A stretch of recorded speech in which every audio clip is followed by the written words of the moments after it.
that it's easier to be happy when you are single. Embrace your single life.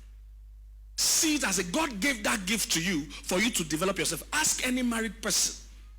The time you developed a lot of things you are doing, you developed it when you were single. When you are married, you don't have that much time to read books. You don't have that much time to read even Bible. You don't have that much time to pray. When you were single, pray 7 hours straight.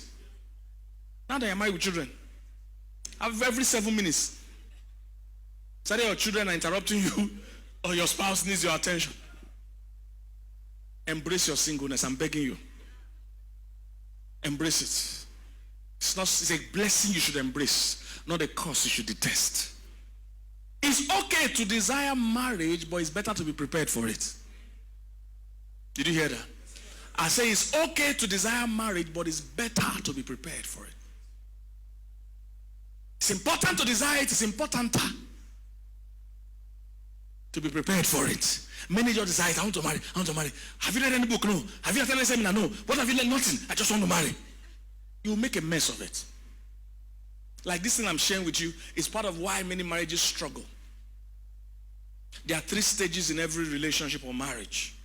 3 stages. So the first stage is where opposites attract, like I mentioned. So a talkative, 2 talkatives can never marry. Are you here, somebody? 2 talkatives can never marry. Who will listen? They say, what of that guy will go say to get to the talk, Jerry? Because he's talkative. Because the talkative wants somebody that can listen. Is somebody getting what I'm saying? 2 quiet people, 2 can marry. Because they have a 2-hour date. How are you?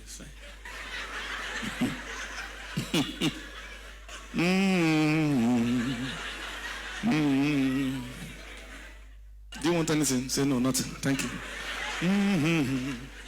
Nobody will talk. Nobody will talk. So usually opposites attract. When there is a party, the quiet person likes that guy that is going about greeting everybody. The guy greeting everybody likes that girl that is sitting quietly. She just sit down, gentle, no problem. So human being can gentle like this. Because he can't sit down for 2 minutes. So they will start talking and they'll be admiring that opposite in each other. That she's so gentle. So she just sit down. Hey, how are you? Can I get your number? I like you. She will be thinking in her mind, hey, see how free and jovial it is. You know, because quiet people, it's not as they don't talk. They talk. Don't let them talk in their mind. Quiet people talk a lot. So they admire you that you can actually voice what you are thinking. Then they will talk to themselves and they might say, They judge people too. They talk, they criticize, but all in their mind. So she's impressed to see a guy that is just talking freely. Anything he thinks, he says it. So I like his boldness. He's so real. I like him. So they start to date. Opposites first attract. The challenge is that stage 2 is a bit rougher than that. After opposites attract, stage 2 is now opposites frustrate. So this is where many people now have problem. Even marriages, even relationships. In fact, as a counselor, this is the point where many people want to break their relationship. Sometimes they've already married. This is where they want to break their marriages. The same thing that attracted them now begins to frustrate them. You don't say, you just sit in one place. Can't you talk? That's what he liked before. Now he can't believe. Stay your mind. She'll say, I have nothing to say. She has. But you already talk too much for 2 of you. So she can never say what's on her mind. Can't you talk? Then the quiet one will say, you talk too much. When they attend the church like this, when they started, after service, the guy will be greeting everybody. The girl will be sitting in the car. Then she'll be saying, must you greet everybody? Do you all these people, do you know them? Quarrel have started. It will start to frustrate. The same thing happens when you see a very purpose or success-driven person. They usually will attract a very laid-back person. They will be attracted, and after a while, they will hit the stage where they frustrate. So the driven person will be like, don't you want to succeed in life? All your plans, you told me, I've not done anything. You are too lazy. So usually when they come for counseling, I had one of them, one of my precious daughters, very driven, very smart, very driven, success driven. She speaks many languages. She has PhD. She has this, very driven.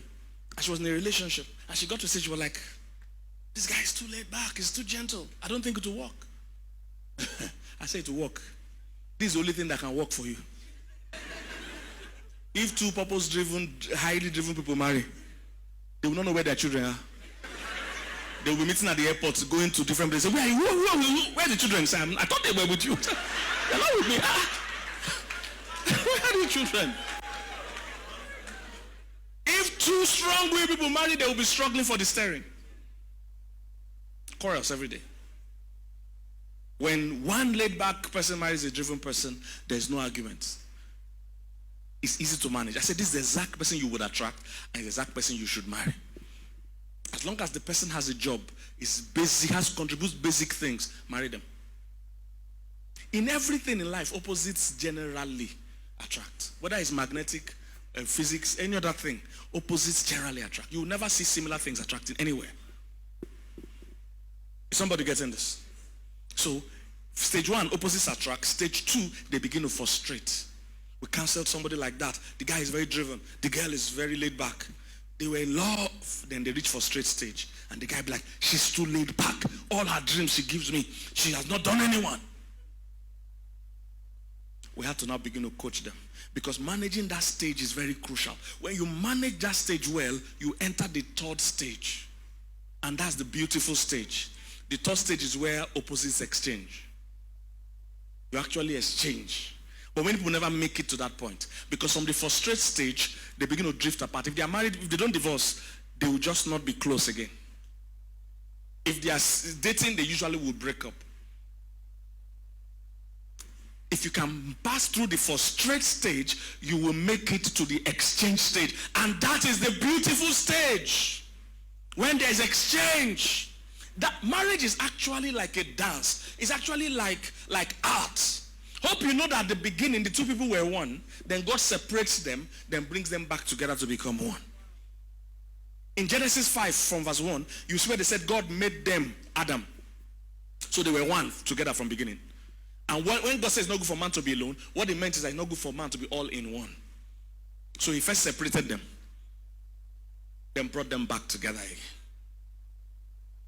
And you see, a man and a woman joined together is what actually gives God. Individually, we're not the image of God at all. Because when God said in Genesis 1 that let's make man in our image after our likeness, man and woman were together.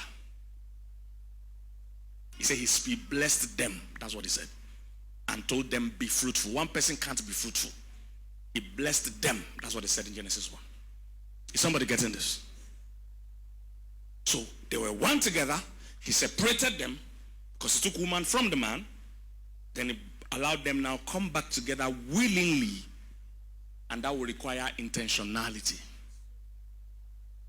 Bring them back together. And then come back together is what represents the perfect image of God. Because there's a part a woman brings very different from the part a man brings. And there's a part a man brings that a woman can never bring. This is what the feminists and all these other East people are trying to attack by saying there are no roles. When they say there are no roles, they're trying to say all gender can be the same. And which you have seen they're doing now where, men can say they are women and women can say they are men. Two men together can never bring the image of God. Two women together can never bring the image of God. It is a man and a woman. So you need to know where they are going. They are really attacking the very core of humanity. Two men can never reproduce. Two women can never reproduce. When God said be fruitful and multiply, if there were two men, that would be a lie. They will not reproduce. Is somebody getting what I'm saying? So if you notice the Bible talks about the right hand of God's judgment, the left hand of God's mercy, things like that, is those two hands. That's why men, and when it comes to parenting, men bring judgment, women bring mercy. That's why the person that brings mercy can't be the person that still brings judgment. So men and women, that's why you should avoid single parenting as much as you can. I know it's almost inevitable but in the world we live in, but it's not God's ideal. Because something will be missing in that person when they don't have the two. A mother's love is like God's unending love. If a mother loves you, you understand God's love. A mother never gets tired. That's why the Bible uses example like, can a woman forget her suckling child? Because it's totally almost impossible. If a woman is here and her child steals, The woman will still take food to the child in prison. Undying love. If it's a man, the child sees disgrace something, say, lock him up, the stupid boy. Because the man brings judgment. Those two together brings the exact image of God. Because God is not just all mercy. And neither is God all judgment. It is together they present the image of God. Marriage and God is a mystery. You see that in Ephesians 5. He mentioned it there. I will talk about this tomorrow. He will be going from the mystery of man and woman submitting and cooperating to talking about, you see, now say, I'm talking about Christ and the church. You say, I speak about the mystery. When they say use the word mystery in the Bible, it's not something hidden. It's something that was hidden, but that is revealed. I don't know if you're getting what I'm saying. So, getting to that exchange part is the beauty. Where the laid back, in fact, that is even the very concept of marriage. I'll talk about that also tomorrow. Is to complement each other. By the time we join together, the parts that are lacking in you now comes to me. The part that is lacking in you, I now supply it. That's why even when it comes to the church, he said that which every joint supply it. So there are things I can do in church that you can't do. There are things you can do in the body that I can't do. So we need each other. That's why when denominations or churches are fighting, they don't understand Christ. We need every church. We need that church that doesn't wear earring, because some people won't go to heaven except they attend that church. Then we need church that even men plait their hair, because some people won't ever receive Christ except they can see that men plait hair. We need church that can wear trousers. We need one that can never wear trousers. We need all.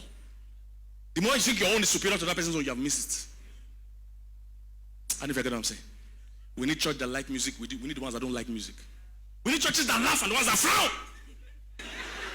All are important. Because some people, if you are not sober, they believe you can never make heaven. Be sober, be vigilant. I can't be smiling when souls are perishing. You must keep your straight face. But some other people, they don't laugh in church, they don't believe we are in church. No, we must be happy. We must be joyful. And all those scriptures are in the same Bible.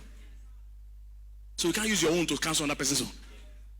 Somebody get what I'm saying? We need all. That exchange. So what happens is that the woman that talks a lot now starts to become quiet. And the guy that doesn't talk now starts to talk after some years. My wife used to be the quiet person. I used to be the one that talks a lot. Today, those that are tribe members or those that know her, she now talks. Like I told you, quiet people, they talk. They just talk in their mind. They are not really quiet. They just don't have power to be verbally expressing what they are thinking. So I used to be the talker. Now she's the talker, I'm the quiet person. When we do counseling sometimes nowadays, the whole 2-hour session, she would want talking. I'll just be quiet. I'm just be not to say yes. Mm-hmm. After one session we finished, I just called one of our tech guys. I said, where can I buy hologram? You know hologram, that thing that looks like a person but it's not a person. I said, this man doesn't even need me in a counseling class. They just buy that thing and sit down there and be smiling. The real me can go and do other things to my life.